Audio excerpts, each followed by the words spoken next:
You found it. Your home for the best content on your favorite team, the Fighting Tigers of LSU. Do us a favor. Subscribe to the channel. Leave your comments below. Be sure to smash that like button.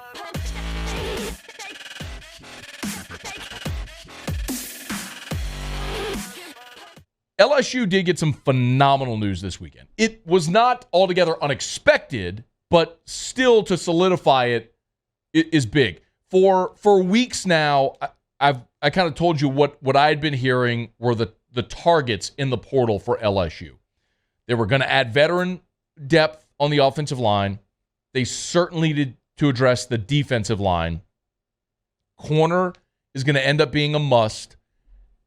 Tight end. And they wanted to add a speedy wide receiver. They wanted to add a blow-the-top off the defense wide receiver. Well, they got him this weekend. Aaron Anderson committed to LSU again. From Edna Carr, he was a 5-star receiver in the class of 2022.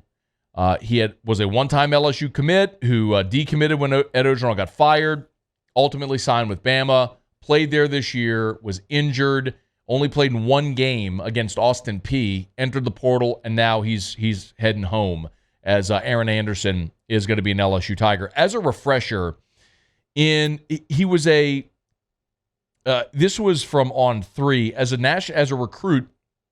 He was a consensus 4-star, although some outlets had him as a 5-star. He was the 36th best prospect in the country, the 4th best wide receiver in America, the 2nd best player in Louisiana.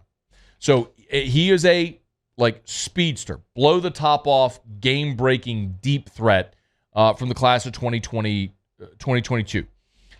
He committed to LSU in December of 2020, and then when Ed Orgeron got fired, he decommitted immediately after. So October of 21, he decommitted right when Ed got fired, and then would ultimately sign with Alabama and just didn't make an impact. As we mentioned, injuries cost him a lot of this year, and he ended up playing in just one game. But when you look at LSU's receiver group now, not only the impact Anderson will have in 2023, but also in 2024, this becomes significant. Here's what I mean. Of course, Jeray Jenkins is going pro. Jack Besh is transferred to TCU. But Kayshawn's coming back. So when you look at the receiver depth for 2023, you got Kayshawn, Malik Neighbors, who led you, was your leading receiver this year. Brian Thomas is back. Kyron Lacey is back. Chris Hilton's coming off of injury. And Landon Ibieta redshirted this year. So that's 6. You have 6 returning scholarship players. You're bringing in 5-star Shelton Sampson, 5-star Jalen Brown, Kyle Parker, and Kai Preon. So that's 10. Anderson makes 11. But if you're looking at skill set, that's really the conversation we're having. Jeray Jenkins became your big home run hitter this year, although a guy like Anderson, who's not as big as Jeray, certainly has better speed than Jeray. Anderson's listed at 5'8.5", 185. He's a smaller guy, but he can fly. So when you look at 23, he's the guy that's your deep threat, stretch the field, blow the top off, big play guy. But for 2024, which would be Anderson's junior year, is really what you have to target. Because after 23, you're losing Kayshawn, who will be out of eligibility. I guess he could play another year if he wanted to. He could play a 5th season because of the COVID year, but let's not get greedy. You're likely going to lose Malik Neighbors and Brian Thomas, and then Kyron Lacey could return for another year if he wanted, but chances are you're going to lose those 4 guys. Kayshawn, Malik, Brian Thomas, Kyron Lacey. You're going to lose those 4 after next season. And then what about transfers as well? Guys that maybe don't play, don't see the field, do they leave? So you could see your scholarship receivers number cut in half after 2023. So Aaron Anderson could serve a vital role for this team in 2023 as a game breaker, but he's a guy that potentially could be your dude in 2024, setting the stage for him to jump into the pros after his 3rd year in college. So a massive win for LSU and something they needed. And listen, Brian Kelly has said this so many times.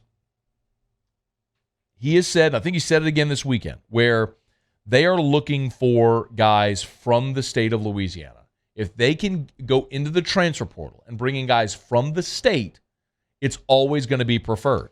And this is another example of doing just that. Now, as far as the numbers, Brian Kelly, this is number 11, if we could, from Saturday Music, where he talked about the numbers that he's looking for this class. I mean, it's going to be in the mid to high 30s. So I think within a calendar year, we could be close to turning over 70 scholarships. That's incredible. You have 85. And in one calendar year, you're talking about turning over 70 scholarships. He had to remake this whole thing, but that number that he's talking about makes sense. And when you look at what they've done already in this class, they've got 25 commits and the one transfer in Aaron Anderson, who's the transfer commit. So you've got 25 high school commitments already, led by guys like Lance Hurd, Shelton Sampson, Deshaun Womack. Those are your 5 stars. Toviano, who committed last week. Jaylen Brown, depending on the service you look at, 5-star. So you got 25 high school commitments already.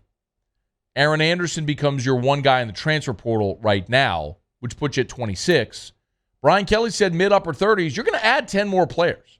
I think you're going to add 5 or 6 transfers, and then you're going to look at those premier high school guys that they may be able to add as well. Like, for example, a 5-star corner in Desmond Ricks, who may very well jump aboard with the early signing period this week and getting started. So significant because it was a known target, an obvious target for this staff, and they got probably the best guy in the country that would have been available to fill that role. And he's from Louisiana, so checks a ton of boxes.